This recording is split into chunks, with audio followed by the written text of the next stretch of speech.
Kuyintokozo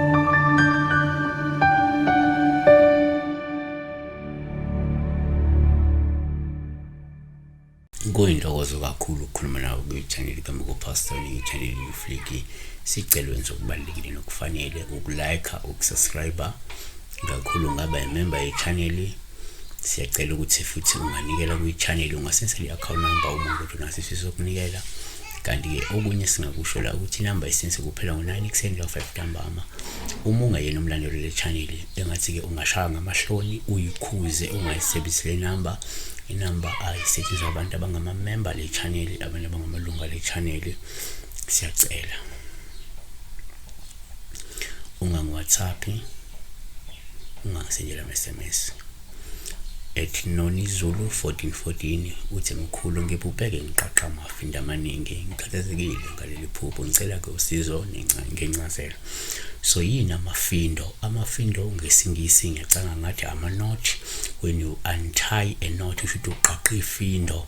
When you tie a knot, that means ubopha ifindo. Uma untie uyathukulula, uyaqaqa. Yabona? Angazi ifindo ngamanye ama-languages ukuthi ngaba yini, but ngesiZulu ifindo into eboshiwe. Something that is tied, it's a rope engaboshwa, it's a cord engaboshwa ngesingisi kwenziwe a knot. Yabona? Yeah, cabanga njalo. So la she's untying ama-knots, she's untying knots from a cord. Yabo? Le phupho leli ngavela omunye angaphupha nje abona amafinda amaningi eboshiwe, noma ifindo eliyi-1 eboshiwe, noma kuyena eboshiwe, kodwa ebeqhaqa lamafindo lawa noma eqhaqa yena, kuzoba simila. Asithi-ke thina number 1, uma kungenzeka uphupha amafindo, sikuthatha njengophawu oluhle uma uwathukulula, uma uwaqaqa.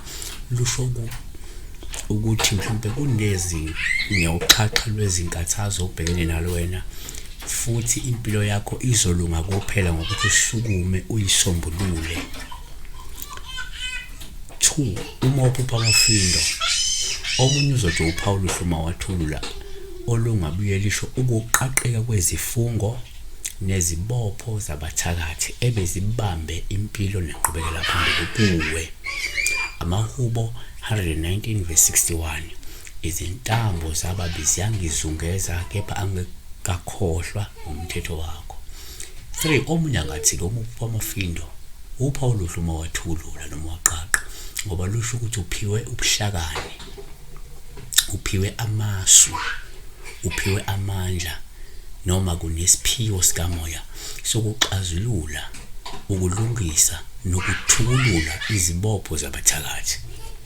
uDaniel 5 verse 12, ngokuba kwafunyanwa umoya ondluleleyo nokwazi nokuqonda ukuchaza amaphupho, nokubonakalisa izimfumbe, nokuthukulula amafindo kuye uDaniel, lowo inkosi eyambiza ukuthi-ke uBeliteshazari. Kalokhu makabizwe uDaniel, uyakubonakalisa incazelo. 4, omunye angathi-ke uma uphupha amafindo, kuwuphawu lobu uma uwabona amafindo, ngoba lento isuke iveza ukuthi kukhona into eyizifungo ebamba impilo, noma-ke impilo yakho iboshiwe, futhi kumele usukume ukhuleke wena, noma-ke uthole into ewusizo lwabelaphi ukuze kuqhaqheke lolu gibe noma uphunywe kulolu gibe lwezitha zakho. uHezekheli 4 verse 8, bheka ngifaka amagoda phezu kwakho, awuyikuphenduka uhlangothi ngohlangothi ukuze uqede insuku zokuvimbela wakho. Siyabonga besibheka la amafindo aboshiwe, uwaqhaqa noma uwabona. We talk about knots that are tied, you untying them. Oh, ngizothothi. Siyabonga, be blessed.